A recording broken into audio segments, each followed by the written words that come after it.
창피해 죽겠네. 왜 굳이 청소를 해야 하는 거야? 다른 일은 못 구하나? 도연의 목소리가 아파트 전체에 울렸습니다. 저는 파란색 청소복을 벗으며 가슴이 먹먹해졌어요. 3개월 전만 해도 우리 정말 부부 같다며 웃어주던 그 사람이 맞나 싶었습니다. 회사에서 또 놀렸어. 팀장 부인이 걸레질한다고. 계속되는 독설에 눈물이 핑 돌았지만 꾹 참았어요. 저는 그저 병원 현장을 배우고 싶었을 뿐인데 언제부터 이게 부끄러운 일이 된 건지 모르겠습니다. 하지만 제가 누구인지, 이 병원의 진짜 주인이 누구인지 알면 과연 같은 소리를 할 수 있을까요? 곧 알게 될 테니까요. 사연 시작하기 전 무료로 할 수 있는 구독과 좋아요 부탁드려요. 매일 사연을 찾아주신 고마운 분들께 항상 행복이 가득하시길 바랍니다. 제 이름은 윤정이에요. 28살 평범해 보이는 여자죠. 하지만 제게는 아무도 모르는 비밀이 하나 있었습니다. 바로 저희 아버지가 이 도시에서 가장 큰 대학병원을 소유한 의료재단 회장이라는 것이었어요. 어릴 때부터 아버지는 제게 늘 말씀하셨습니다. 정아, 진짜 사랑은 돈이나 지위를 보고 하는 게 아니란다.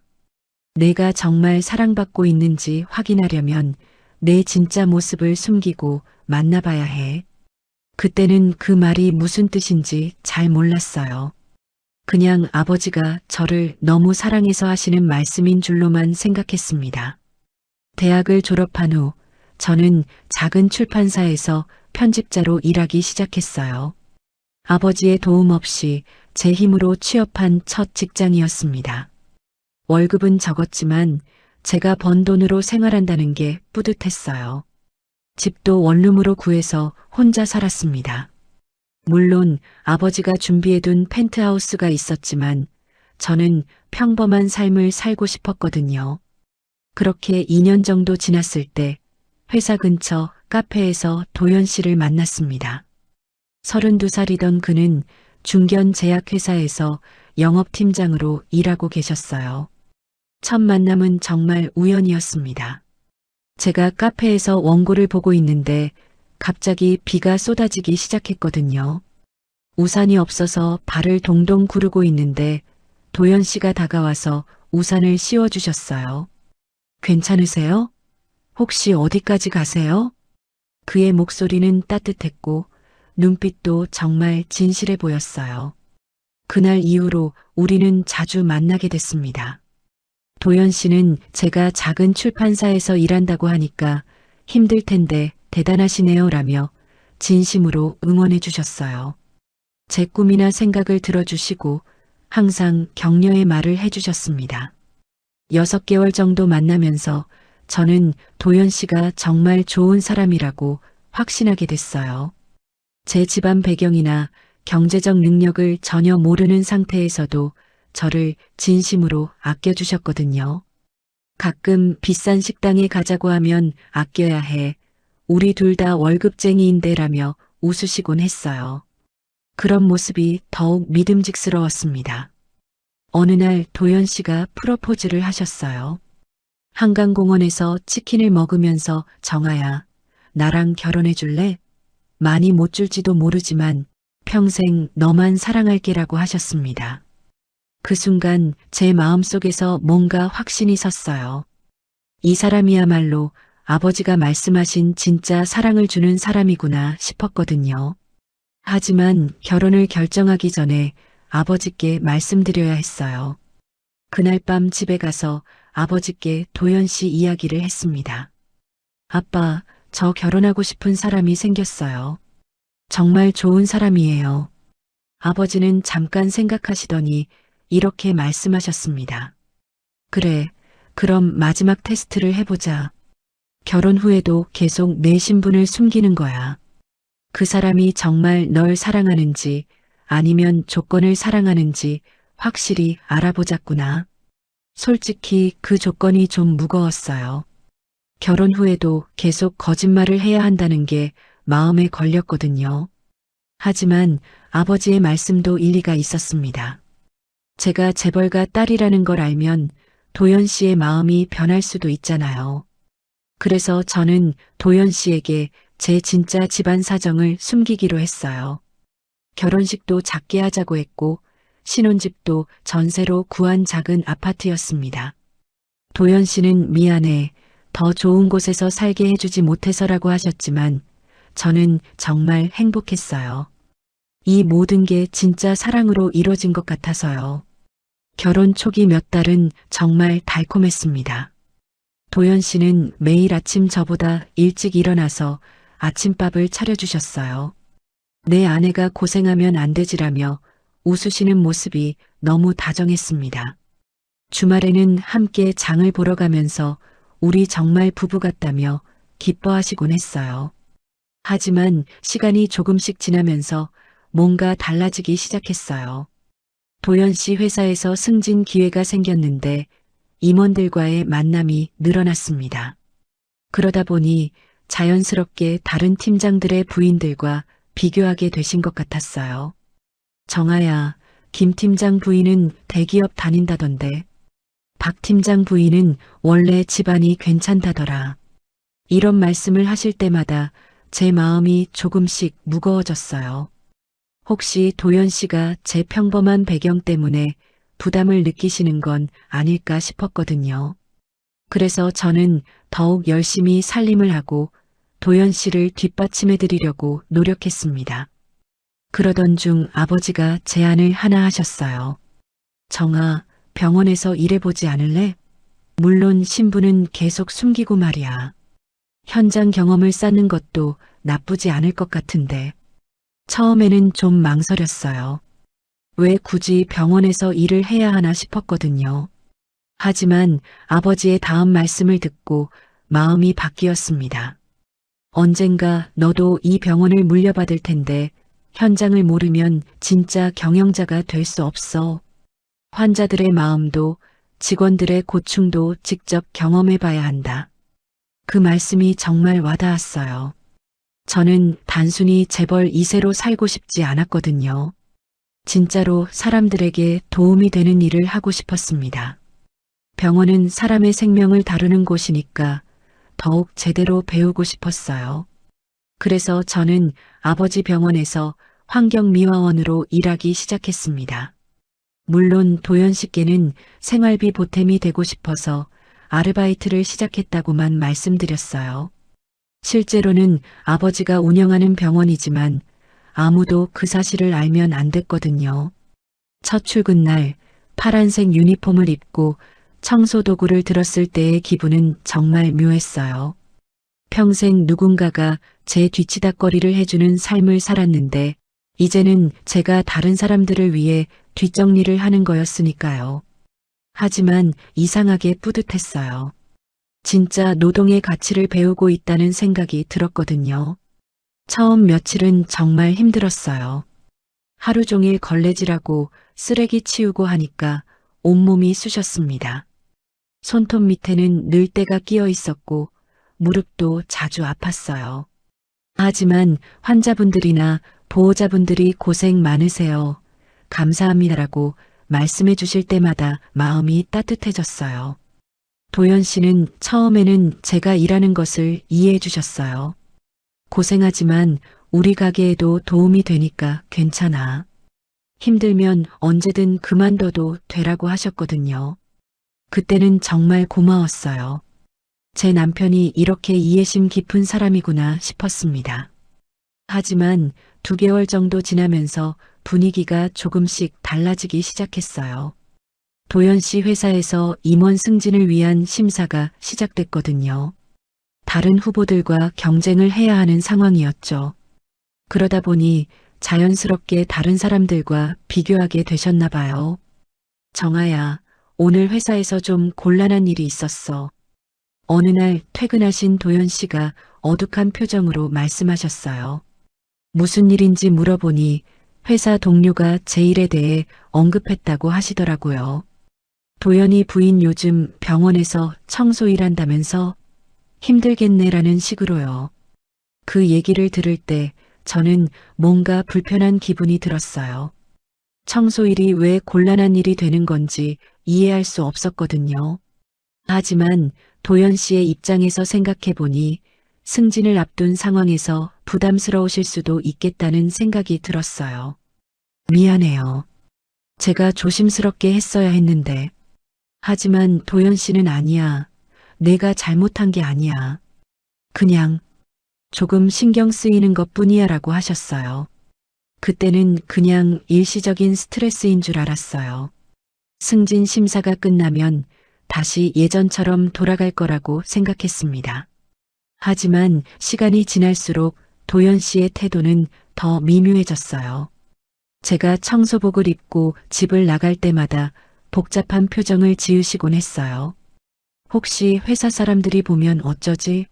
라는 걱정을 자주 하셨죠. 저는 그런 도연 씨를 이해하려고 노력했어요. 남자로서 체면이 중요할 수 있다고 생각했거든요. 그래서 더욱 조심스럽게 행동했습니다. 도연 씨 회사 근처에는 절대 가지 않았고 혹시라도 아는 분들을 만날까봐 모자를 눌러 쓰고 다녔어요. 그런데 제가 병원에서 일하면서 정말 많은 것을 배우고 있었어요. 환자분들의 고충도, 의료진들의 노고도, 그리고 병원 운영의 현실도요. 특히 청소를 하다 보니까 병원의 구석구석을 다 알게 됐어요. 어떤 부서가 바쁘고 어떤 곳에서 문제가 생기는지도 자연스럽게 파악하게 됐죠. 아버지는 가끔 어때? 일이 힘들지? 라고 물어보셨어요. 저는 힘들지만 정말 많이 배우고 있어요. 사람들이 얼마나 소중한지, 그리고 제가 얼마나 혜택받고 살았는지 깨닫게 됐어요. 라고 대답했습니다. 실제로 그랬거든요. 매일 새벽 5시에 출근해서 병원을 청소하면서 저는 제가 얼마나 편안한 삶을 살아왔는지 깨달았어요. 그리고 이렇게 묵묵히 일하시는 분들 덕분에 우리가 깨끗하고 안전한 환경에서 살 수 있다는 것도 알게 됐습니다. 하지만 집에서는 점점 분위기가 어색해지고 있었어요. 도연 씨가 제 일에 대해 직접적으로 뭐라고 하시지는 않았지만 왠지 불편해 하신다는 게 느껴졌거든요. 특히 제가 일 얘기를 할 때면 주제를 돌리시곤 했어요. 어느 날 저는 용기를 내서 물어봤어요. 당신 혹시 제가 병원에서 일하는 게 싫으세요? 도연 씨는 잠깐 망설이시더니 싫다는 건 아니고 그냥 다른 일은 할 수 없나 싶어서라고 하셨어요. 예를 들어 사무직이나 좀 더 체면 있는 일 말이야. 그 말을 듣는 순간 제 마음이 좀 복잡해졌어요. 체면 있는 일이라는 게 무슨 뜻일까요? 청소하는 일이 체면 없는 일인가요? 환자들을 위해 깨끗한 환경을 만드는 일이 왜 부끄러운 일이 되는 건지 이해할 수 없었어요. 하지만 저는 아직도 도연 씨를 믿고 있었어요. 이런 생각들은 일시적인 거라고, 시간이 지나면 다시 예전처럼 제 일을 이해해 주실 거라고 생각했습니다. 그래서 조금만 더 기다려줘요. 이 일을 통해서 정말 많이 배우고 있어요 라고 말씀드렸어요. 도연 씨는 그래, 내가 좋다면 어쩔 수 없지라고 하셨지만 표정은 여전히 못마땅해 보이셨어요. 그날 밤 잠자리에 누워서 저는 많은 생각을 했어요. 혹시 제가 너무 이기적인 건 아닐까? 남편의 입장도 좀 더 고려해야 하는 건 아닐까? 하지만 한편으로는 아버지의 말씀이 떠올랐어요. 진짜 사랑은 조건이 바뀌어도 변하지 않는 법이야. 지금 도연 씨의 태도, 변화가 혹시 아버지가 말씀하신 그 테스트의 시작은 아닐까 하는 생각이 들었거든요.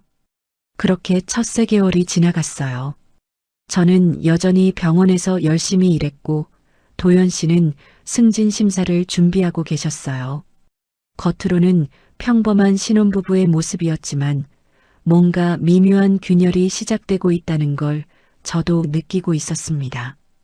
아직은 큰 문제가 되지 않았어요.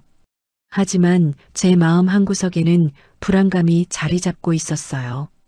과연 도연 씨가 정말 저를 사랑하는 건지 아니면 제가 가진 조건들을 사랑하는 건지, 그 답을 알게 될 날이 점점 다가오고 있다는 예감이 들었습니다. 정말 쪽팔려 죽겠어. 왜 굳이 청소를 해야 하는 거야? 다른 일은 못 구하나?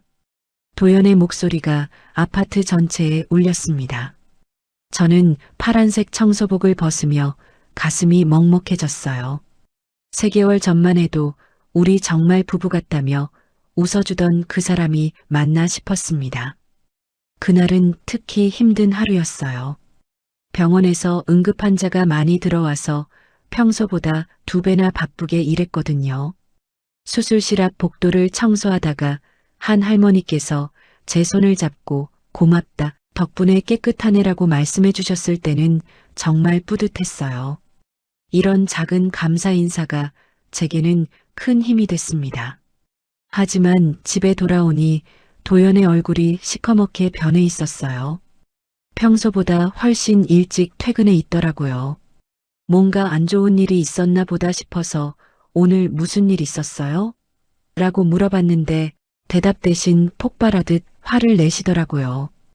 회사에서 또 놀렸어? 팀장 부인이 걸레질한다고? 도연의 말에 제 가슴이 철렁 내려앉았어요. 아, 또 회사에서 누군가 제 일에 대해 언급했구나 싶었습니다. 요즘 들어 이런 일이 자주 생겼거든요. 도연이 승진 후보에 오르면서 다른 동료들의 관심도 더 많아진 것 같았어요. 정확히 무슨 일이 있었는지 말해줘요. 저는 최대한 차분하게 물어봤어요. 하지만 도연의 대답은 제가 예상했던 것보다 훨씬 상처가 됐습니다. 김 차장이 그러더라. 도연아, 요즘 부인분 병원에서 청소 일한다며? 힘들겠네. 우리 와이프들처럼 문화센터라도 다니지 그래. 이런 식으로 말이야. 도연은 그날 있었던 일들을 쏟아냈어요. 점심시간에도 커피 타임에도 계속 누군가는 제 일에 대해 언급했다고 했습니다. 박 팀장 부인은 갤러리에서 아르바이트 한다더라. 최소한 품위는 있잖아. 근데 청소는 정말 다른 건 안 되나? 그 말을 들을 때 저는 정말 할 말을 잃었어요. 청소하는 일이 왜 품위 없는 일이 되는 거죠? 매일 새벽부터 나와서 환자들이 쾌적하게 지낼 수 있도록 병원을 깨끗하게 만드는 일이 왜 부끄러운 일이 되는 건가요? 당신은 청소하는 일이 그렇게 창피한 일이라고 생각해요? 제가 조심스럽게 물어보자 도연은 잠깐 말문이 막혔어요. 하지만 곧 방어적인 태도로 돌아섰습니다. 창피하다는 게 아니라 현실적으로 생각해봐. 내가 지금 부장 승진을 앞두고 있는 상황이야.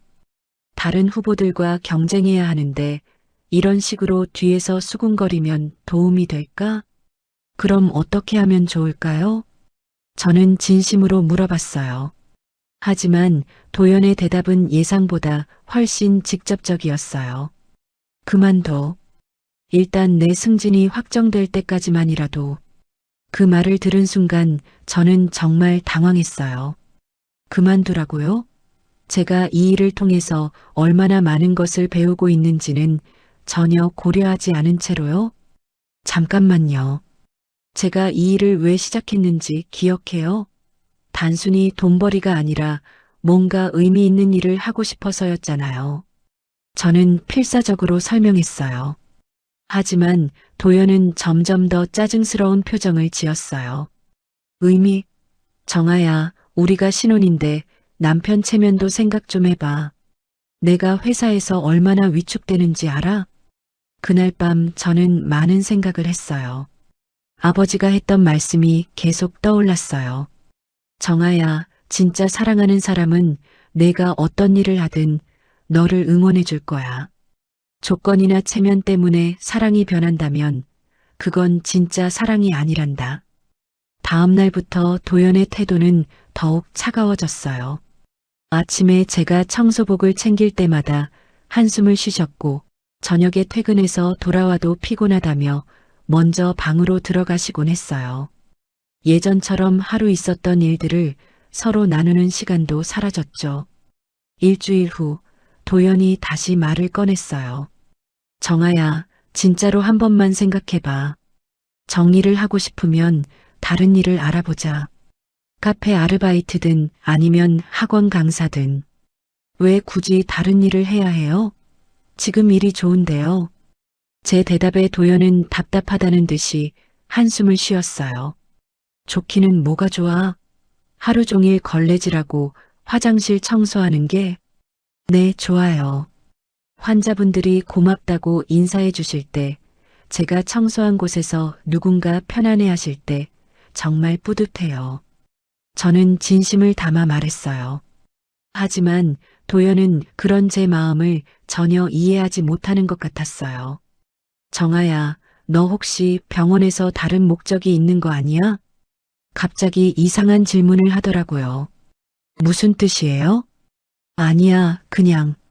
너 같은 사람이 왜 굳이 그런 일을 고집하나 싶어서. 너 같은 사람이라는 표현이 묘하게 걸렸어요. 도연이 생각하는 저 같은 사람은 어떤 사람일까요? 그날 이후로 도연은 아예 제 일에 대해 언급하지 않기 시작했어요. 마치 존재하지 않는 일처럼 무시해버리는 거였죠.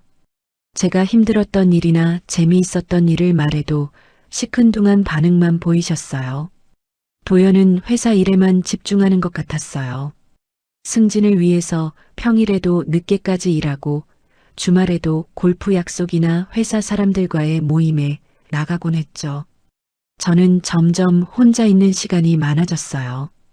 그러던 중 병원에서 새로운 변화가 있었어요. 제가 맡은 구역에 재활의학과가 새로 생기면서 업무량이 늘어났거든요. 하지만 저는 오히려 기뻤어요. 더 많은 환자분들을 도울 수 있다는 생각이 들었거든요. 새로운 환자분들과 자연스럽게 인사를 나누게 됐어요. 특히 한 할아버지께서는 매일 제가 지나갈 때마다 고생 많으세요라고 인사해 주셨어요.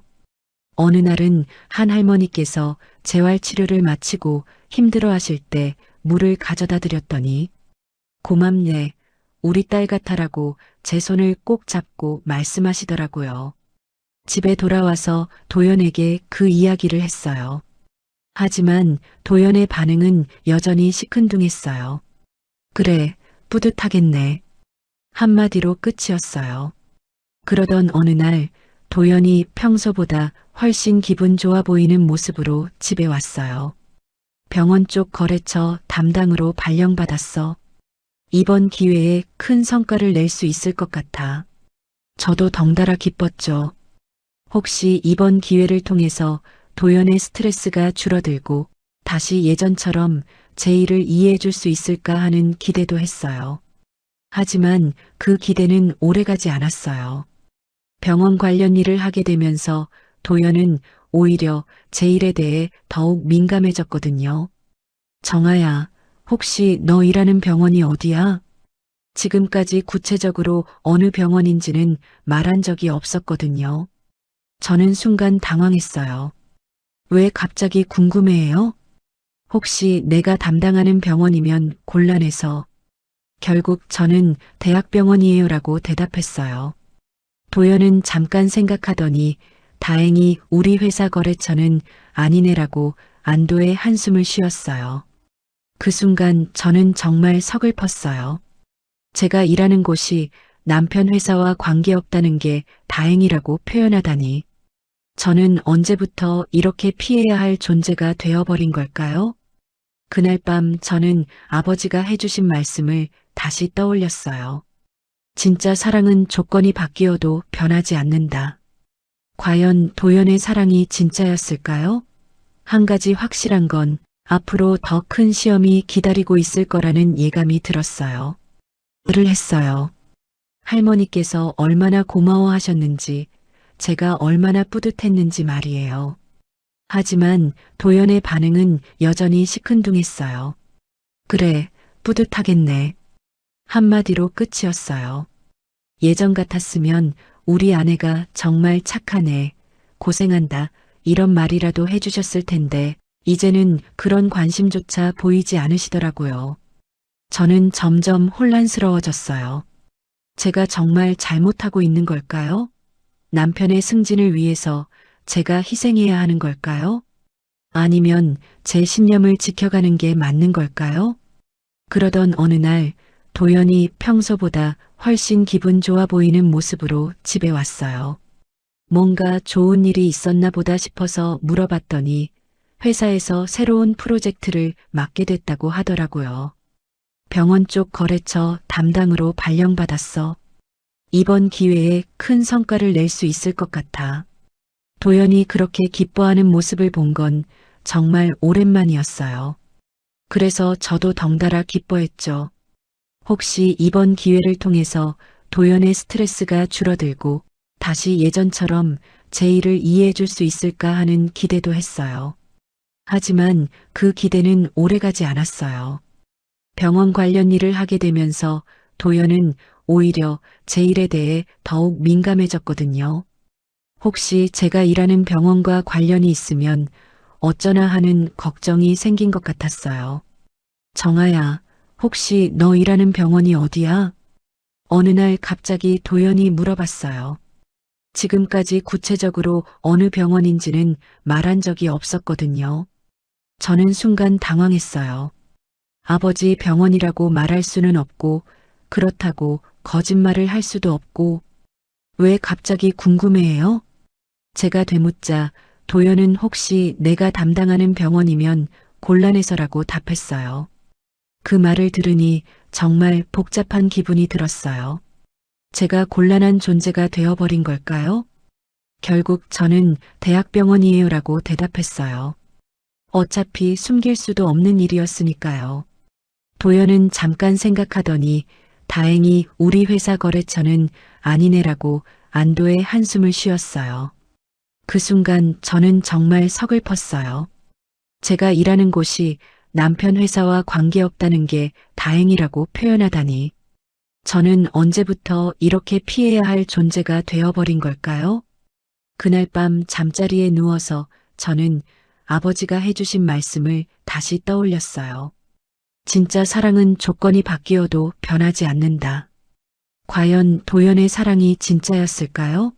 아니면 처음부터 조건부 사랑이었던 걸까요? 도연이 병원 관련 업무를 맡게 된 후 첫 주가 지났을 때였어요. 그날따라 평소보다 훨씬 늦게 들어오시더라고요. 11시가 넘어서 현관문이 열리는 소리가 났습니다. 저는 거실에서 기다리고 있다가 수고 많으셨어요 라고 인사를 드렸는데 도연의 표정이 묘하게 들떠 보였어요. 오늘 정말 중요한 사람을 만났어. 도연이 넥타이를 풀면서 말했습니다. 평소 같았으면 누구요? 라고 물어봤을 텐데 최근 들어 서로 대화가 줄어서 그냥 그래요? 라고만 답했어요. 하지만 도연은 혼자서도 신이 나 있는 것 같았어요. 제약회사 영업팀 차장인데 정말 능력 있어 보이더라. 하나 씨라고 서울대 MBA 출신이래. 그 순간 제 마음속에서 뭔가 경고음이 울렸어요. 왜인지 모르게 불안한 기분이 들었거든요. 도연이 다른 여자 이야기를 이렇게 자세히, 그것도 이렇게 흥미진진하게 하는 걸 처음 들어봤거든요. 업무상 만나신 건가요? 저는 최대한 자연스럽게 물어봤어요. 도연은 물론이지 뭘 그런 걸 물어라고 했지만 왠지 모르게 방어적인 느낌이 들었어요. 그리고 그날 이후로 도연은 자주 하나씩 이야기를 꺼내기 시작했습니다. 하나 차장이 그러는데 말이야. 오늘 하나 씨와 미팅이 있어서 처음에는 단순히 업무 파트너니까 자주 언급하는 거라고 생각했어요. 하지만 시간이 지날수록 뭔가 다르다는 걸 느끼기 시작했습니다. 도연이 하나씩 이야기를 할 때의 표정, 목소리 톤, 심지어 자세까지도 평소와 달랐거든요. 2주째 되던 날 도연이 평소보다 한참 늦게 들어왔어요. 술 냄새도 났고요. 하나 차장과 회식이 있었어. 정말 대단한 사람이야. 나보다 어린데도 사업에 대한 통찰력이 남다르더라. 저는 그때도 별다른 의심을 하지 않았어요. 회식이니까 당연히 늦을 수 있고 능력 있는 동료를 칭찬하는 것도 자연스러운 일이라고 생각했거든요. 하지만 지금 생각해보니 그때부터 도연의 변화가 시작됐던 것 같아요. 하나 차장 말로는 내가 정말 발전 가능성이 큰 사람이래. 지금 회사에서 안주하지 말고 더 큰 그림을 그려보라고 하더라고. 도연이 그런 말을 할 때마다 저는 복잡한 기분이 들었어요. 물론 남편이 인정받는다는 건 기쁜 일이었지만 왜 그런 이야기를 다른 여자에게서 듣고 있는 건지 이해할 수 없었거든요. 저는 그동안 도연을 응원하지 않았나요? 한 달 정도 지났을 때 도연의 변화는 더욱 뚜렷해졌어요. 옷차림부터 달라졌거든요. 평소에는 그저 그런 양복을 입고 다니던 도연이 갑자기 브랜드 셔츠를 사기 시작했어요. 향수도 새로 샀고 헤어스타일도 바뀌었죠. 요즘 회사에서 이미지가 중요하다더라. 하나 차장 말로는 성공하려면 외적인 부분도 신경 써야 한다고 해. 또 하나씩 이야기였어요. 저는 점점 그 이름을 듣는 게 불편해지기 시작했어요. 하지만 직접적으로 뭐라고 할 수는 없었어요. 업무상 만나는 사이인데 제가 질투를 하는 것처럼 보이고 싶지 않았거든요. 그런데 정말 결정적인 순간이 왔어요. 어느 토요일 오후 도연이 갑자기 나간다고 하더라고요. 하나 차장과 중요한 미팅이 있어. 새로운 프로젝트 관련해서. 토요일에 미팅이라니 그것도 둘이서만요? 저는 처음으로 직접적인 의문을 제기했어요. 토요일에도 일을 해야 해요? 도연은 잠깐 당황하는 것 같더니 요즘 경쟁이 치열해서 주말에도 일하는 게 당연하다고 하나 차장이 그러더라고 답했어요. 역시나 하나씩 이야기였죠. 그날 저는 정말 불안했어요. 혹시 제가 너무 예민하게 반응하는 건 아닐까 싶기도 했지만 뭔가 잘못되고 있다는 직감이 들었거든요. 도연이 나간 후 저는 집안을 정리하다가 그의 정장 주머니에서 영수증 하나를 발견했어요. 고급 레스토랑 영수증이었는데 2인분 식사 금액이 20만 원이 넘었어요. 도연 월급으로는 부담스러운 금액이었죠. 더 놀라운 건 결제 시간이었어요. 평일 점심시간이 아니라 저녁 8시였거든요. 그것도 제가 집에서 혼자 컵라면을 먹고 있을 때였어요. 그 순간 제 머릿속에서 퍼즐 조각들이 맞춰지기 시작했어요. 도연의 변화, 잦아진 야근, 하나 씨에 대한 과도한 관심, 그리고 저에 대한 점점 더 차가워지는 태도까지. 하지만 저는 아직도 확신할 수 없었어요. 혹시 제가 의심병에 걸린 건 아닐까 싶었거든요. 그래서 일단은 지켜보기로 했어요. 하지만 마음 한구석에서는 뭔가 크게 잘못되고 있다는 경고음이 계속 울리고 있었습니다. 다음 주부터 도연의 행동은 더욱 대담해졌어요. 아예 집에 전화해서 하나 차장과 늦게까지 일해야 하니까 저녁은 알아서 해결해라고 하기 시작했거든요. 일주일에 서너 번씩 그런 전화가 왔어요. 어느 날은 제가 병원에서 일을 마치고 집 근처 마트에 갔는데 도연과 한 여자가 함께 있는 걸 봤어요. 멀리서였지만 분명히 도연이었어요. 그 여자는 키가 크고 세련된 옷차림의 여성이었는데 아마 하나 씨인 것 같았어요. 두 사람은 정말 자연스럽게 대화하고 있었고 심지어 웃음까지 나누고 있었어요. 도연이 그 여자의 어깨에 손을 올리는 것도 봤습니다. 그 순간 제 가슴이 철렁 내려앉았어요. 집에 돌아온 도연에게 오늘 일 어땠어요? 라고 물어봤더니 힘들었어. 하루 종일 회사에서 자료 정리했거든이라고 거짓말을 하더라고요. 그 순간 저는 확신했어요. 도연이 저에게 거짓말을 하고 있다는 걸요. 그날 밤 저는 정말 많은 생각을 했어요. 제가 어떻게 해야 할지, 도연과 직접 이야기를 해야 할지. 하지만 결국 증거가 더 필요하다는 결론을 내렸어요. 섣불리 추궁했다가 오히려 관계가 더 나빠질 수도 있잖아요. 그런데 며칠 후 더욱 충격적인 일이 일어났어요. 도연이 갑자기 정아야, 우리 이혼하자라고 말하는 거였어요. 너무 갑작스러워서 처음에는 농담인 줄 알았어요. 무슨 소리예요? 저는 당황해서 물어봤는데 도연은 진지한 표정으로 우리 맞지 않는 것 같아. 서로 추구하는 게 다르고 라고 말하더라고요. 추구하는 게 다르다니 그게 무슨 뜻일까요? 갑자기 왜 이런 말을 해요? 제가 뭘 잘못했나요? 제가 애원하듯이 물어봤지만 도연은 잘못한 게 아니라 그냥 맞지 않는 거야. 나는 더 발전하고 싶은데 너는 계속 그 자리에 있고 라고 말했어요. 그 말을 들은 순간 저는 깨달았어요. 도연이 말하는 발전이 무엇인지, 그리고 제가 왜 그 자리에 있는 사람으로 취급받고 있는지를요. 하나 씨가 도연에게 무슨 말을 했는지 대충 짐작이 됐어요. 하나 씨 때문인가요? 제가 직접적으로 물어보자 도연은 잠깐 당황하는 것 같았어요. 하지만 곧 하나 차장은 업무상 만나는 사이야. 그런 식으로 의심하지 말라고 화를 내더라고요. 하지만 저는 이미 다 알고 있었어요. 도연의 표정, 반응, 모든 게 제 의심을 확신으로 바꿔주고 있었거든요. 그리고 무엇보다 도연이 저를 보는 눈빛이 완전히 달라져 있었어요. 예전의 따뜻함은 온데간데 없고 마치 골칫거리를 보는 듯한 시선이었어요. 정말 이혼하고 싶으세요? 저는 마지막으로 물어봤어요. 혹시라도 도연이 마음을 바꿀까 해서요. 하지만 도연의 대답은 차가웠어요. 응, 이게 우리 둘 다에게 좋을 것 같아. 그 순간 저는 뭔가 결정적인 선을 넘은 것 같았어요. 지금까지는 그래도 회복 가능한 상황이라고 생각했는데 이제는 정말로 끝이 났구나 싶었어요.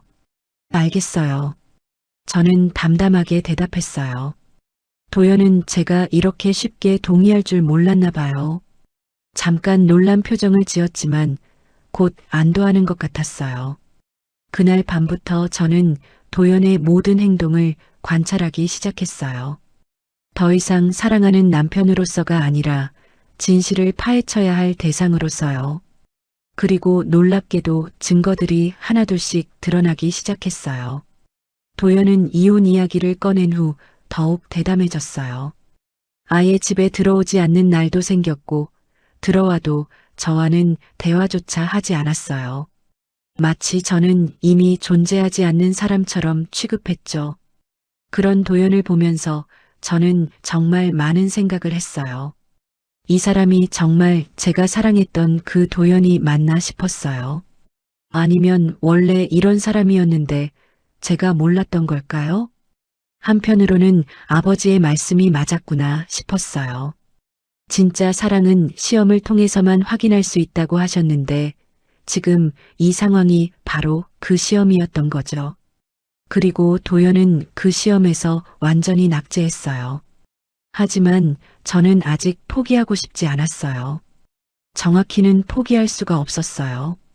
도연이 정말로 돌이킬 수 없는 선을 넘어버린 건지 아니면 아직 구원받을 수 있는 건지 확실히 알고 싶었거든요. 그래서 저는 더욱 세심하게 관찰하기 시작했어요. 도연의 스케줄, 행동 패턴, 심지어 휴대폰 사용 습관까지도요. 그리고 놀랍게도 많은 것들이 드러나기 시작했어요. 도연이 하나 씨와 만나는 건 단순한 업무 미팅이 아니었어요. 고급 호텔 라운지에서 만나고 비싼 선물을 주고받고 심지어 함께 여행까지 계획하고 있더라고요. 그 모든 증거가 도연의 부주의함 때문에 하나둘씩 드러났어요.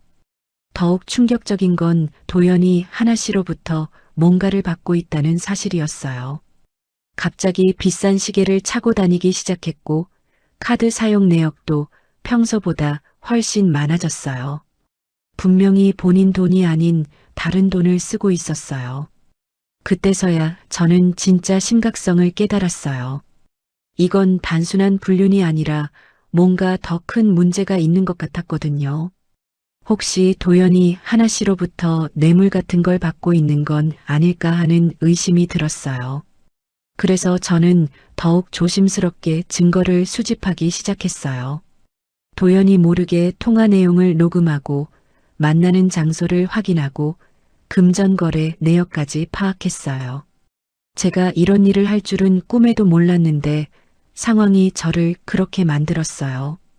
한 달 정도 지나자 전체 그림이 보이기 시작했어요.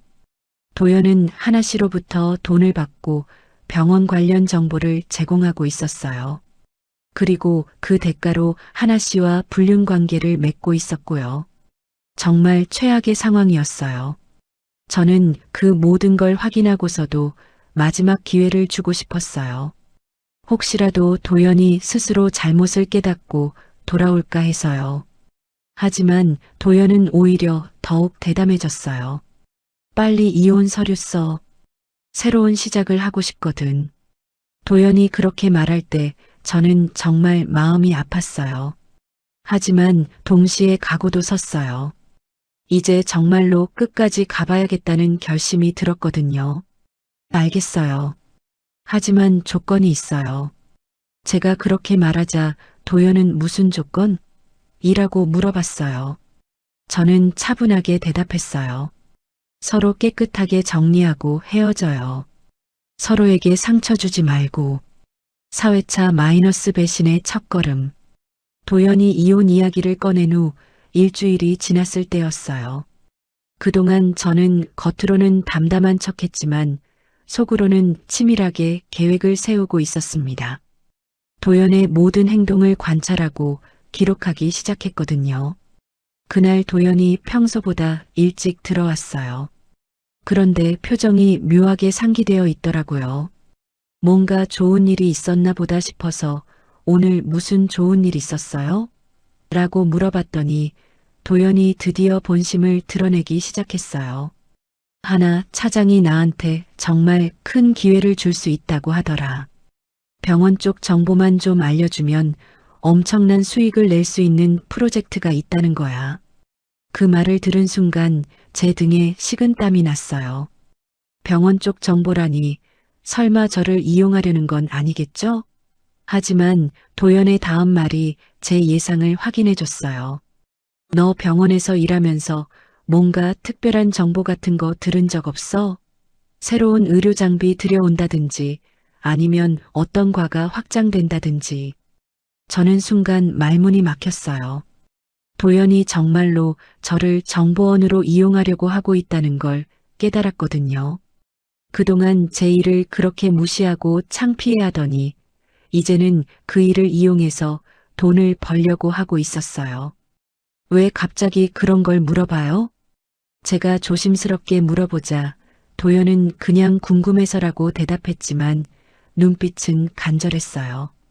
저는 그 순간 도연이 얼마나 변해 있는지 확실히 알 수 있었어요.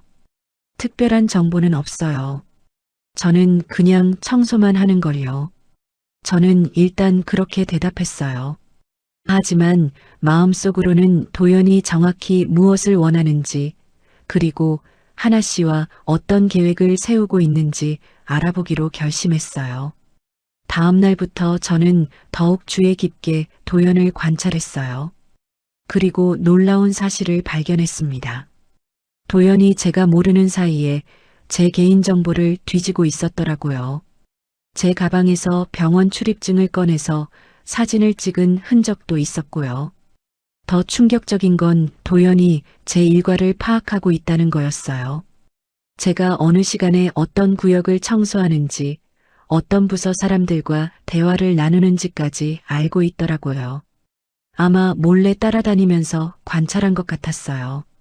그러던 어느 날 도연이 본격적인 제안을 했어요. 정아야, 너한테 좋은 제안이 하나 있어.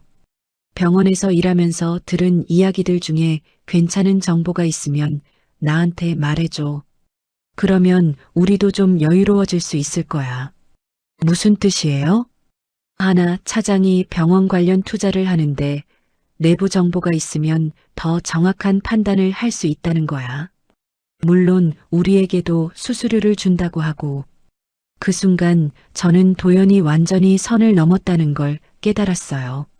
내부 정보를 이용한 투자라니 이건 명백한 불법행위였어요. 그런데 도연은 그런 일을 아무렇지도 않게 제안하고 있었어요. 그건 불법 아닌가요? 제가 조심스럽게 물어보자 도연은 별거 아니야. 다들 하는 일이라고 하나 차장이 그러더라고 대답했어요. 다들 한다고요? 정말 그럴까요? 저는 그런 건 못하겠어요. 제가 단호하게 거절하자 도연의 얼굴이 순간 일그러졌어요.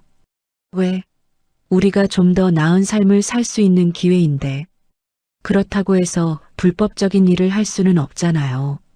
도연은 제 대답에 실망한 것 같았어요. 하지만 포기하지 않고 계속 설득하려고 했어요. 정아야, 넌 너무 순진해. 세상이 그렇게 돌아가지 않아.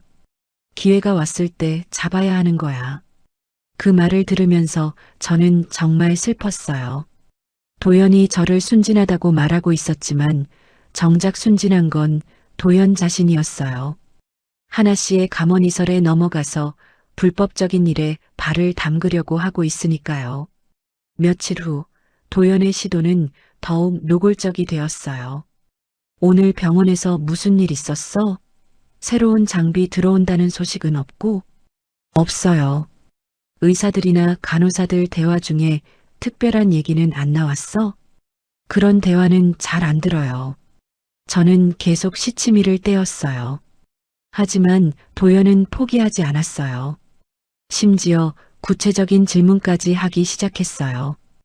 혹시 재활의학과에서 새로운 치료 장비 도입한다는 얘기 들었어? 그 질문을 듣는 순간 저는 깨달았어요. 도연이 이미 어떤 정보를 가지고 있다는 걸요. 아마 하나 씨로부터 들었을 거예요. 그리고 저에게서 확인을 받으려고 하는 거였죠. 실제로 재활의학과에서는 새로운 로봇 재활치료 장비를 도입할 예정이었어요. 하지만 아직 공식 발표 전이라 극비사항이었거든요. 저는 우연히 과장님들이 회의하는 소리를 들었을 뿐이었어요. 몰라요. 저는 거짓말을 했어요.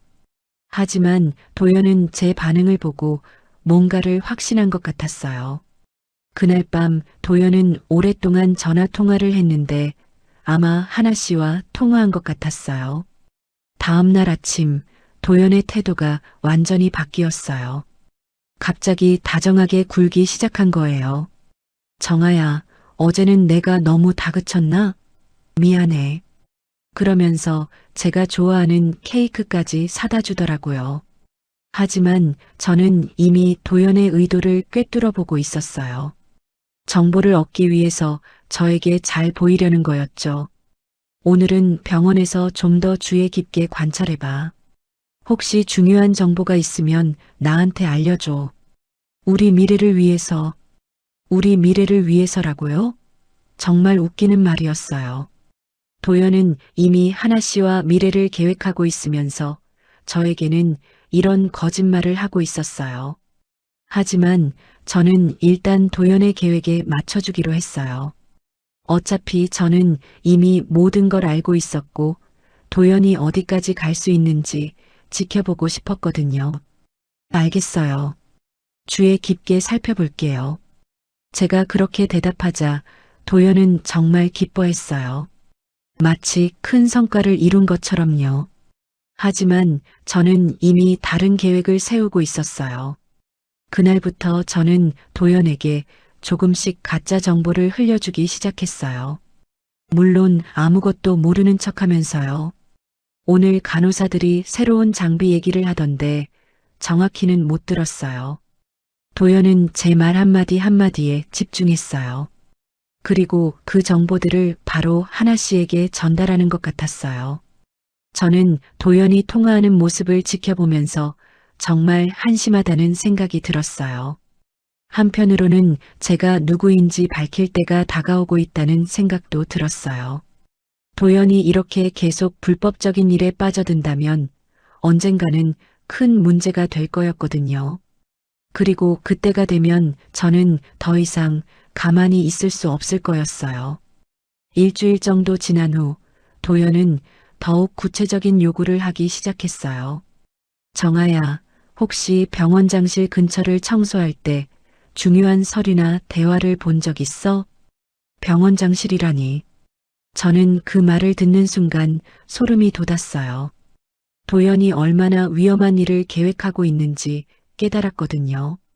병원장실은 출입이 제한되어 있어서 잘 안 가게 돼요. 그래도 가끔은 가잖아. 그때 뭔가 특별한 건 없었어?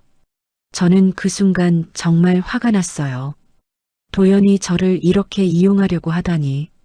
그것도 제가 일하는 곳, 아버지의 병원에서요. 하지만 저는 참았어요. 이제 곧 모든 게 끝날 거였거든요. 도연이 스스로 파멸의 길로 걸어가고 있었고, 저는 그 과정을 지켜보며 증거를 모으고 있었어요. 특별한 건 없었어요. 그날 밤 저는 아버지께 전화를 드렸어요. 아버지, 이제 정말로 끝낼 때가 된 것 같아요. 아버지는 많이 힘들었지? 이제 내 정체를 밝힐 때가 온 것 같구나라고 말씀하셨어요. 저는 그동안 수집한 모든 증거들을 정리하기 시작했어요. 도연의 배신, 하나 씨와의 불륜, 그리고 내부 정보를 이용한 불법 거래 시도까지 모든 것이 완벽하게 기록되어 있었어요. 마침내 그날이 왔어요. 도연과 하나 씨가 병원과 관련된 큰 거래를 성사시키기 위해 병원장과의 미팅을 잡았다고 했거든요. 물론 그들은 병원장이 누구인지, 그리고 제가 누구인지 전혀 모르고 있었어요. 정아야, 내일이 정말 중요한 날이야. 이번 기회를 잡으면 아니, 내 인생이 완전히 바뀔 거야. 도연이 그렇게 말할 때 저는 속으로 미소 지었어요. 맞아요. 내일 도연의 인생이 완전히 바뀔 거예요. 다만 도연이 생각하는 방향과는 정반대로요. 그래요? 잘 되길 바랄게요. 도연이 내부 정보를 이용한 거래를 본격적으로 시작한 지 한 달이 지났습니다. 그동안 저는 도연의 모든 행동을 관찰하면서 충격적인 변화를 목격했어요. 겉으로는 여전히 제 남편이었지만 실제로는 완전히 다른 사람이 되어 있었거든요. 가장 먼저 눈에 띈 건 도연의 금전 감각이었어요. 평소 가계부까지 꼼꼼히 적던 도연이 갑자기 돈 쓰는 것에 대해 무감각해졌어요. 비싼 양복을 몇 벌씩 사오고 명품 시계까지 차기 시작했거든요. 제가 요즘 돈 쓰는 게 많아진 것 같은데 라고 말하면 회사에서 보너스 나왔어라며 얼버무렸어요. 하지만 저는 도연의 급여 명세서를 확인해 봤어요. 보너스 같은 건 없었죠. 그럼 그 돈은 어디서 난 걸까요? 답은 뻔했어요. 하나 씨로부터 받은 돈이었겠죠. 더욱 충격적이었던 건 도연의 태도 변화였어요. 저에 대한 냉대가 날이 갈수록 심해졌거든요. 예전에는 최소한의 예의는 지켰는데 이제는 그마저도 사라졌어요. 밥 차려놨어요. 제가 그렇게 말해도 배 안 고파라며 쳐다보지도 않았어요. 혹은 아예 대답조차 하지 않고 방으로 들어가 버리곤 했죠. 마치 제가 투명인간인 것처럼 말이에요. 어느 날은 제가 청소복을 빨고 있는데 도연이 지나가면서 정말 지긋지긋하다고 중얼거리더라고요. 무엇이 지긋지긋한지는 말하지 않았지만 저는 알 수 있었어요. 제가 그리고 제 일이 지긋지긋하다는 거였죠. 그런 도연을 보면서 저는 정말 서글펐어요. 불과 6개월 전만 해도 우리 아내가 정말 열심히 산다며 자랑스러워했던 사람이 맞나 싶었거든요. 하지만 동시에 각성도 됐어요. 이 사람의 사랑이 얼마나 피상적이었는지 깨달을 수 있었거든요. 도연의 변화는 일상의 모든 부분에서 드러났어요. 아침에 일어나도 인사를 하지 않고 저녁에 들어와도 다녀왔습니다라는 말조차 없었어요. 마치 저와 한 집에 사는 남남처럼 행동했죠. 더 놀라운 건 도연이 제 앞에서 하나 씨와 통화하기 시작했다는 거예요. 처음에는 조심스럽게 다른 방에서 통화했는데 이제는 거실에서 대놓고 통화하더라고요. 하나야, 내일 미팅 준비는 다 됐어? 응, 나도 기대돼. 이번에 정말 대박 날 것 같아. 그런 대화를 제 앞에서 하면서도 전혀 부끄러워하지 않았어요. 오히려 저를 의식하는 듯한 느낌마저 들었어요. 마치 나에게는 이제 다른 사람이 있어라고 말하는 것 같았거든요. 한 달 전부터는 아예 집에 들어오지 않는 날이 생기기 시작했어요. 처음에는 일주일에 한 번 정도였는데 점점 빈도가 늘어났어요. 제가 어디서 잤어요? 라고 물으면 회사에서 야근했어라고 대답했지만 저는 이미 진실을 알고 있었어요. 어느 날은 새벽 3시에 들어와서 샤워를 하더라고요. 그것도 평소보다 훨씬 오랫동안요. 샤워하면서 콧노래까지 부르는 걸 들었을 때 저는 정말 기가 막혔어요. 다른 여자와 시간을 보내고 와서 콧노래를 부르다니. 그런 도연을 보면서 저는 더 이상 분노나 슬픔보다는 실망감이 컸어요. 이 사람이 정말 제가 사랑했던 그 도연이 맞나 싶었거든요. 아니면 원래 이런 사람이었는데 제가 착각했던 걸까요? 더욱 충격적이었던 건 도연이 제 개인정보를 무단으로 사용하고 있다는 사실이었어요. 어느 날 집에 택배가 왔는데 제 이름으로 온 고급 선물 세트였어요. 발신인은 하나 씨였고요. 이게 뭐예요? 제가 물어보니 도연은 그거 내가 하나 차장 명의로 보낸 거야. 내 이름을 빌린 것뿐이니까 신경 쓰지 말라고 말하더라고요. 제 허락도 받지 않고 제 이름을 사용한 거였어요. 그날 밤 저는 정말 많은 생각을 했어요. 도연이 여기까지 올 줄은 몰랐거든요. 단순한 불륜이나 배신을 넘어서 이제는 제 정체성까지 이용하고 있었어요. 다음 날부터 도연의 행동은 더욱 노골적이 되었어요. 제가 병원에서 일하고 있을 때 집에 와서 제 물건들을 뒤지기 시작한 거예요. 저는 몰래 카메라를 설치해서 확인했는데 도연이 제 가방과 서류들을 샅샅이 뒤지고 있더라고요.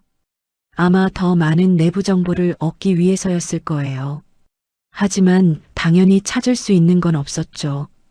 제가 의도적으로 중요한 정보는 모두 다른 곳에 보관해 두었으니까요. 그런 도연을 보면서 저는 확신했어요. 이 사람은 이미 돌이킬 수 없는 선을 넘어버렸구나. 저에 대한 최소한의 존중이나 신뢰도 없이 오직 이용 가치로만 저를 보고 있다는 걸 깨달았거든요. 어느 날 저녁 도연이 드디어 본심을 완전히 드러냈어요. 정아야, 솔직히 말할게. 나는 이제 너와 함께 살고 싶지 않아. 우리는 서로에게 맞지 않는 사람들이야. 갑자기 왜 그런 말을 해요? 갑자기가 아니야. 오래전부터 생각해온 거야. 너는 계속 그 자리에 머물러 있고 나는 더 높은 곳을 향해 가고 있어. 우리가 함께 갈 수는 없는 길이야. 더 높은 곳이라고요? 불법적인 일을 하면서 더 높은 곳에 간다고 생각하고 있었나 봐요. 저는 도연의 말을 들으면서 정말 한심하다는 생각이 들었어요. 그럼 어떻게 하고 싶어요? 이혼하자. 서로를 위해서. 서로를 위해서라고요? 도연만을 위해서겠죠. 저는 그 순간 모든 걸 끝낼 때가 왔다고 생각했어요. 알겠어요. 하지만 깨끗하게 정리하고 헤어져요. 도연은 제가 이렇게 쉽게 동의할 줄 몰랐나 봐요. 잠깐 놀란 표정을 짓더니 그래, 그게 좋겠어라고 말했어요. 그날 밤 저는 아버지께 전화를 드렸어요. 아버지, 이제 정말 끝낼 때가 된 것 같아요. 그동안 정말 고생 많았구나. 이제 내가 누구인지 보여줄 때가 온 것 같다. 아버지의 말씀을 들으면서 저는 드디어 모든 것을 마무리할 수 있다는 안도감이 들었어요. 동시에 도연이 얼마나 큰 실수를 했는지 깨닫게 될 그날이 기대되기도 했고요. 마지막 일주일 동안 도연은 정말 극성이었어요. 하나 씨와 함께 병원장과의 미팅을 위해 온갖 준비를 다 했거든요. 비싼 양복도 새로 맞췄고 프레젠테이션 자료도 밤새워 만들었어요. 이번이 내 인생을 바꿀 기회야. 도연이 그렇게 말할 때마다 저는 속으로 웃었어요.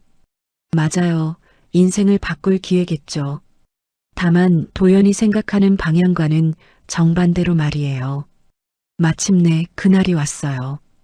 도연은 아침 일찍부터 옷을 차려입고 거울 앞에서 한참을 서 있었어요.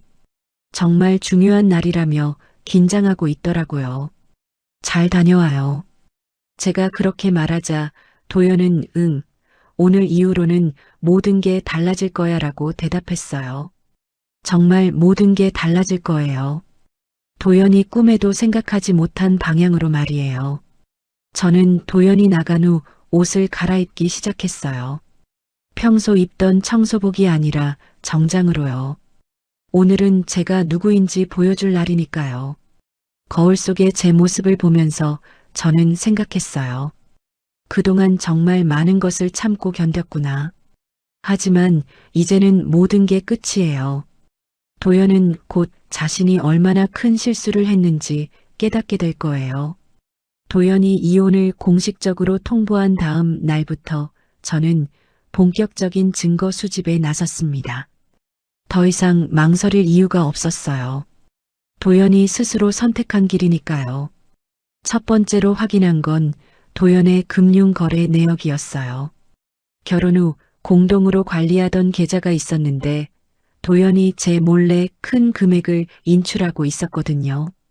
한 달에 몇백만 원씩 나가고 있었는데 도연의 정상적인 소득으로는 설명할 수 없는 금액이었어요. 더 놀라운 건 새로운 계좌를 개설했다는 사실이었어요. 제 모르게 비밀 계좌를 만들어서 거액을 입금받고 있더라고요. 입금자는 당연히 하나 씨가 다니는 제약회사였어요. 명목은 컨설팅 수수료라고 되어 있었지만 실제로는 내부 정보 제공 대가였죠. 그 증거를 보는 순간 제가 얼마나 순진했는지 깨달았어요. 도연의 변화가 단순히 마음이 변한 게 아니라 이미 구체적인 이해관계가 형성된 상황이었던 거예요. 두 번째로 확인한 건 도연과 하나 씨의 만남 장소와 빈도였어요. 도연이 늦게 들어오는 날이면 신용카드 사용 내역을 확인해 봤거든요. 매번 고급 호텔 라운지나 비싼 레스토랑에서 결제되고 있었어요. 특히 충격적이었던 건 호텔 객실 대금까지 결제된 기록이 있다는 거였어요. 그것도 한두 번이 아니라 정기적으로요. 더 이상 의심할 여지가 없었어요. 도연과 하나 씨는 단순한 업무 파트너가 아니라 불륜 관계였던 거죠. 세 번째로는 도연의 통화 내용을 녹음하기 시작했어요. 법적으로는 문제가 될 수 있지만 저는 진실을 알아야 했어요. 도연이 집에서 하나 씨와 통화할 때마다 몰래 녹음기를 작동시켰거든요. 그 통화 내용들은 정말 충격적이었어요. 두 사람은 단순히 사업 파트너나 불륜 관계를 넘어서 저를 완전히 이용하려는 계획을 세우고 있었거든요. 정아가 병원에서 일하니까 더 구체적인 정보를 얻을 수 있을 거야. 맞아. 특히 신규 장비 도입이나 인사 이동 같은 정보는 정말 중요해. 그 여자는 너무 순진해서 의심도 안 해. 계속 이용하자. 그들이 저를 그 여자라고 부르며 비하하는 걸 들었을 때 정말 분노가 치밀었어요. 하지만 동시에 냉정해지기도 했어요. 이제 더 이상 감정에 휘둘릴 이유가 없었거든요. 네 번째로는 하나 씨에 대해서도 조사를 시작했어요. 겉으로는 능력 있는 제약회사 영업사원이었지만 실제로는 여러 병원에서 비슷한 방식으로 내부 정보를 빼내고 있었어요. 도연만이 유일한 피해자가 아니었던 거죠. 하나 씨의 과거를 조사해 보니 이미 몇 번의 전과가 있었어요. 이전 직장에서도 비슷한 방식으로 문제를 일으켰다가 조용히 해고된 경력이 있더라고요. 도연은 그런 여자의 감언이설에 넘어간 거였어요. 다섯 번째로는 도연이 제공한 내부 정보가 실제로 어떻게 사용되고 있는지 확인했어요. 제가 병원에서 일하면서 들은 정보들을 도연에게 흘려준 적이 있었는데 그 정보들이 어떻게 악용되고 있는지 추적해 본 거예요. 결과는 예상보다 훨씬 심각했어요. 하나 씨는 그 정보들을 이용해서 주식 거래를 하고 있었고 심지어 다른 제약회사들에게도 정보를 팔고 있었어요. 완전한 내부 정보 유출 사건이었죠. 이 모든 증거들을 수집하면서 저는 도연이 얼마나 위험한 일에 발을 담그고 있는지 깨달았어요. 단순한 불륜이 아니라 범죄에 연루된 상황이었거든요. 그런데 도연은 여전히 자신이 무엇을 하고 있는지 제대로 인식하지 못하고 있는 것 같았어요. 하나 씨의 말만 믿고 있었거든요. 정말 순진하다고 할까요? 아니면 탐욕에 눈이 멀었다고 할까요? 한 달 정도 증거를 수집한 후 저는 아버지께 모든 상황을 보고드렸어요. 아버지, 도연이 생각보다 훨씬 깊이 빠져 있어요. 이제 정말 심각한 수준입니다. 아버지는 제가 수집한 증거들을 보시더니 이 정도면 충분히 법적 대응이 가능하겠구나. 하지만 정아야, 정말 이렇게까지 해야 하겠니? 라고 물어보셨어요. 저는 잠깐 망설였어요. 정말로 도연을 완전히 파멸시켜야 하는 건지, 마지막으로 한 번 더 기회를 줘야 하는 건지. 하지만 결국 마음을 굳혔어요. 네, 아버지. 도연은 이미 선을 넘었어요.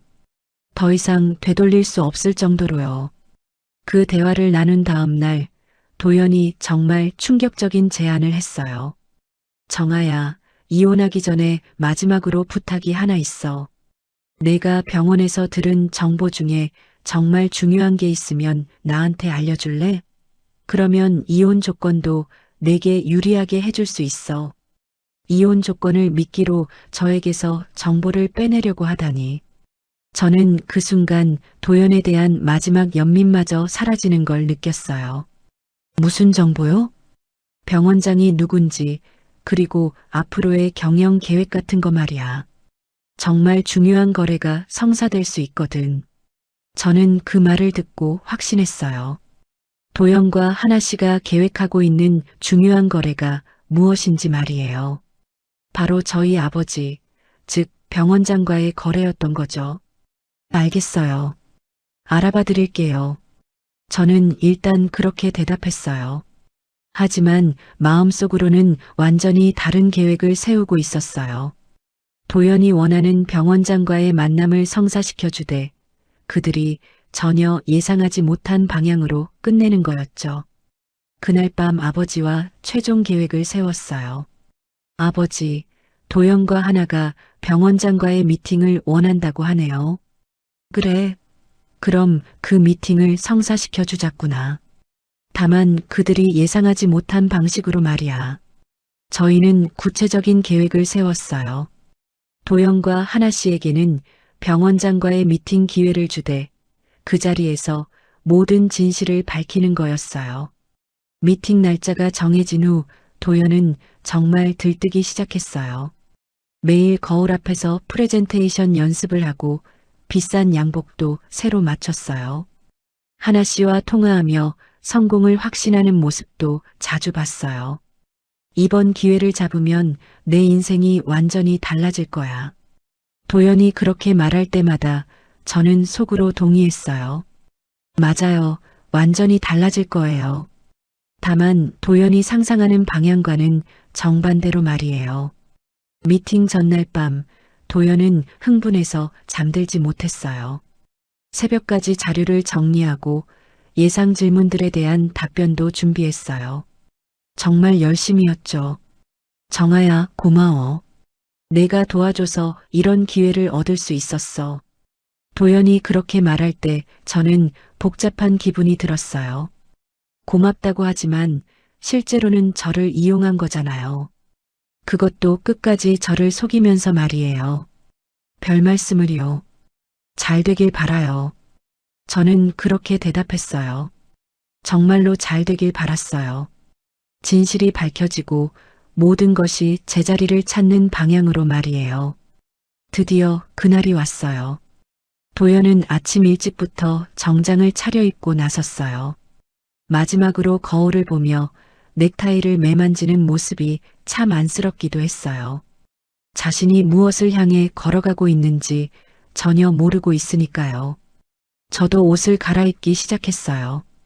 오늘은 청소복이 아니라 정장으로요. 이제 저의 진짜 모습을 보여줄 시간이 왔으니까요. 미팅 당일 아침, 저는 평소처럼 청소복을 입고 병원으로 출근했습니다. 하지만 가방 안에는 정장을 따로 준비해 두었어요. 오후에 있을 운명의 미팅을 위해서요. 도연은 새벽부터 일어나서 준비를 시작했어요. 샤워를 하고 새로 맞춘 양복을 입고 헤어젤까지 바르는 모습을 보니 정말 중요한 날이라고 생각하고 있는 것 같았어요. 거울 앞에서 넥타이를 매만지며 오늘 이후로는 모든 게 달라질 거야라고 혼잣말을 하는 것도 들렸어요. 정말 모든 게 달라질 거였어요. 다만 도연이 상상하는 방향과는 완전히 다르게 말이죠. 도연이 집을 나서기 전에 저에게 마지막으로 말했어요. 정아야, 오늘 정말 고마워. 내가 없었다면 이런 기회를 얻을 수 없었을 거야. 저는 그 말을 들으며 씁쓸한 웃음이 나왔어요. 고맙다고 하면서도 끝까지 저를 이용하고 있으니까요. 잘 되길 바라요라고 대답했지만 마음속으로는 전혀 다른 생각을 하고 있었어요. 병원에 도착해서 저는 평소와 같이 청소 업무를 시작했어요. 하지만 마음은 온통 오후 미팅에 가 있었어요. 드디어 모든 진실이 밝혀질 순간이 다가오고 있었거든요. 점심시간쯤 아버지에게서 연락이 왔어요. 정아야, 모든 준비가 끝났다. 오후 3시에 대회의실에서 진행될 예정이니 2시 30분까지는 준비를 마쳐라. 저는 가슴이 두근거리기 시작했어요. 긴장도 됐지만 한편으로는 후련하기도 했어요. 그동안 숨겨왔던 모든 것을 드디어 밝힐 수 있게 됐으니까요. 이 시쯤 되어서 저는 병원 내 탈의실로 향했어요.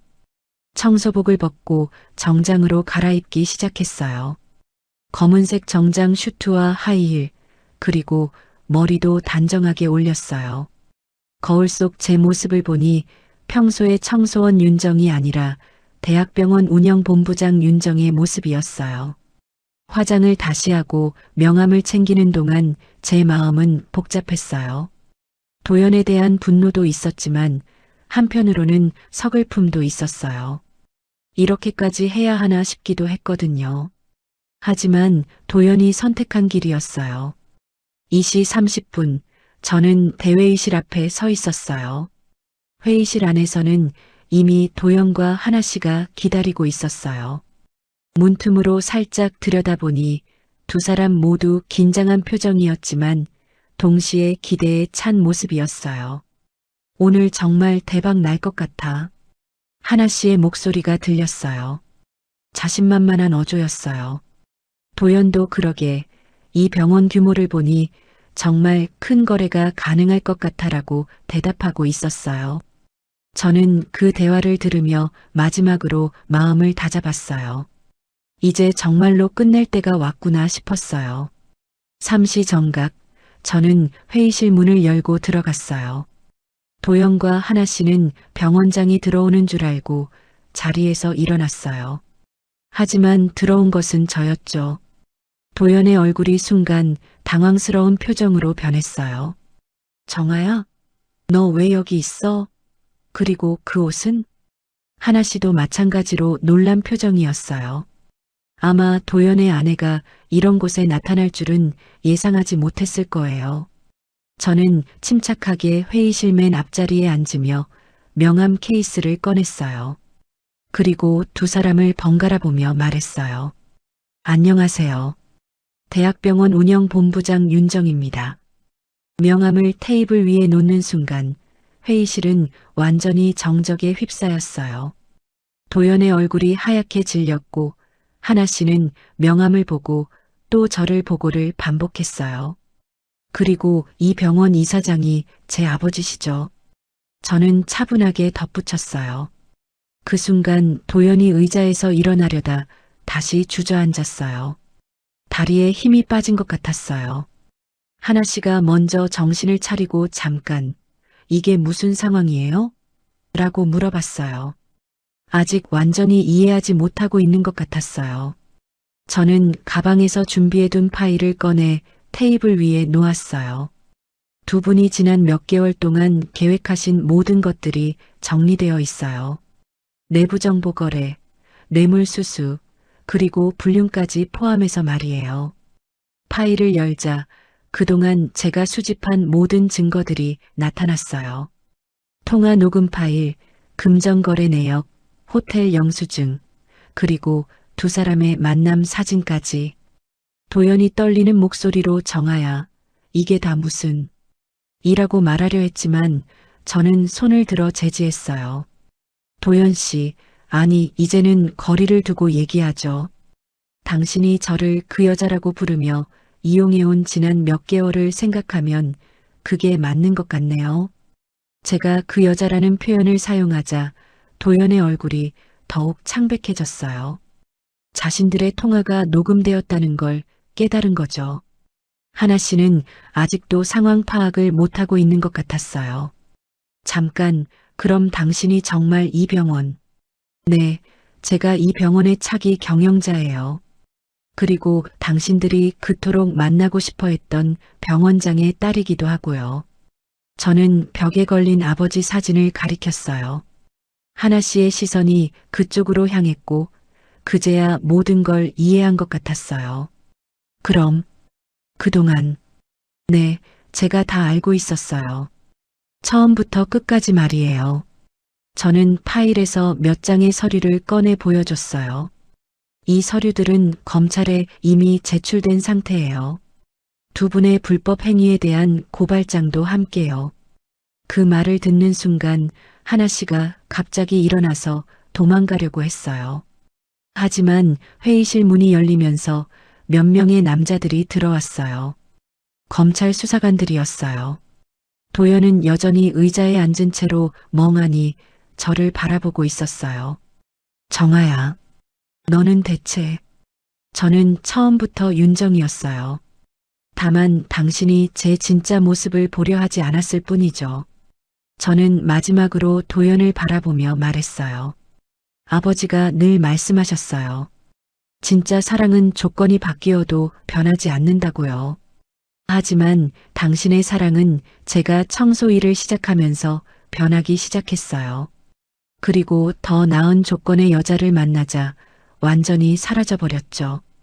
검찰 수사관이 도연과 하나 씨에게 영장을 보여주며 체포 절차를 시작했어요. 하나 씨는 끝까지 저항했지만 도연은 모든 의욕을 잃은 채 순순히 따라 나섰어요. 회의실을 나가기 전에 도연이 마지막으로 저를 돌아봤어요. 그 눈빛에는 후회와 절망이 가득했어요. 미안해, 정아야. 나는 정말... 저는 고개를 돌렸어요. 더 이상 들을 말이 없었거든요. 모든 것이 끝나고 회의실에 혼자 남은 저는 깊은 한숨을 쉬었어요. 드디어 끝났구나 싶었어요. 길고 고통스러웠던 시간이 마침내 막을 내린 거였죠. 창밖을 바라보며 저는 새로운 시작에 대해 생각했어요. 이제는 정말로 제가 누구인지 그리고 어떤 삶을 살고 싶은지 보여줄 차례였어요. 도연과 하나 씨가 검찰 수사관들과 함께 회의실을 나간 후 저는 잠시 혼자만의 시간을 가졌습니다.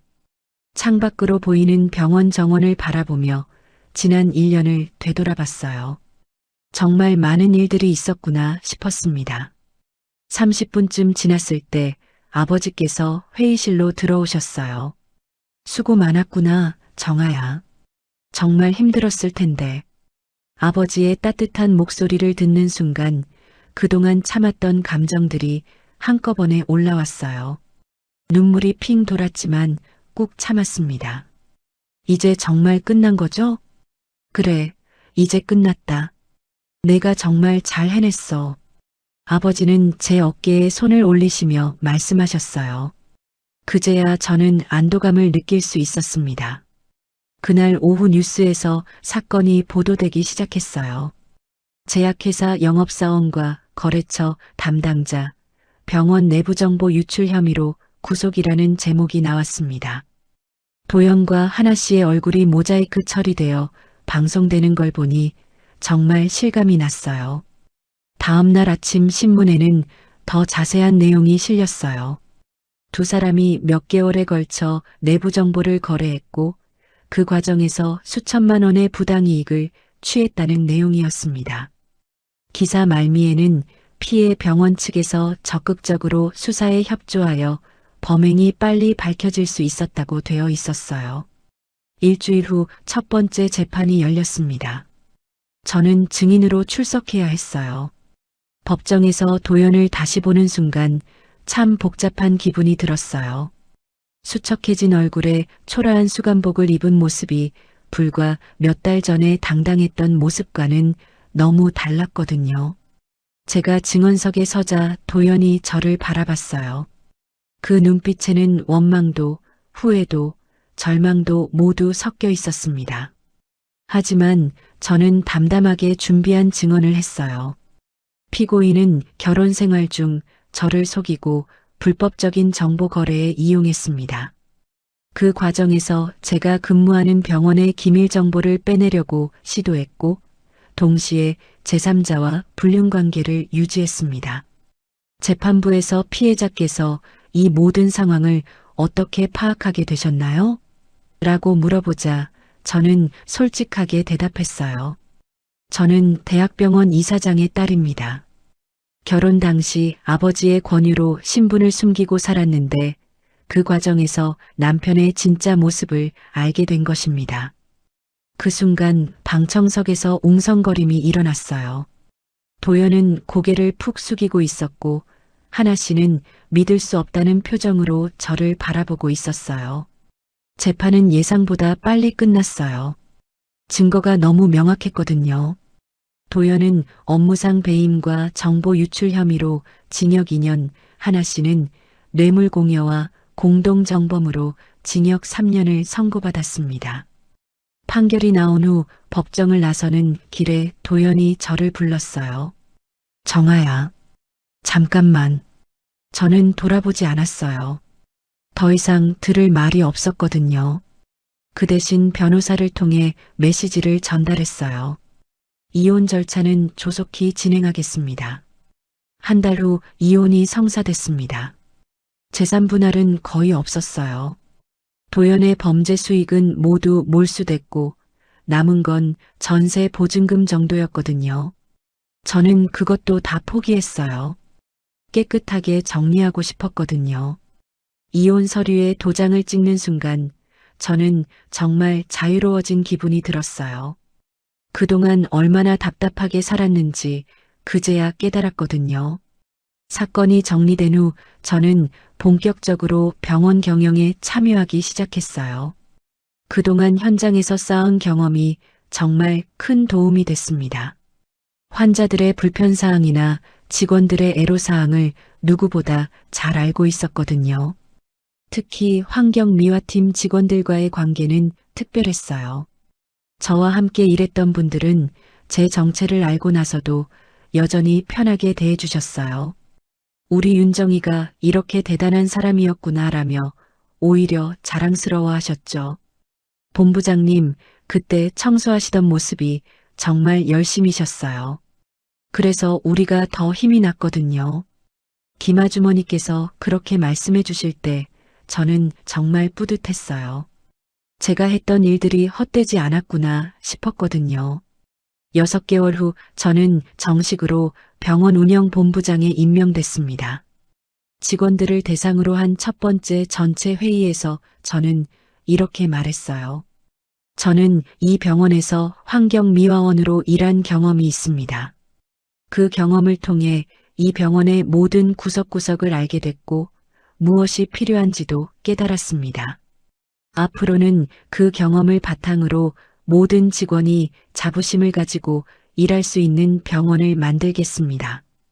박수가 터져 나올 때 저는 정말 감격스러웠어요. 드디어 제가 진짜 하고 싶었던 일을 시작할 수 있게 된 거였거든요.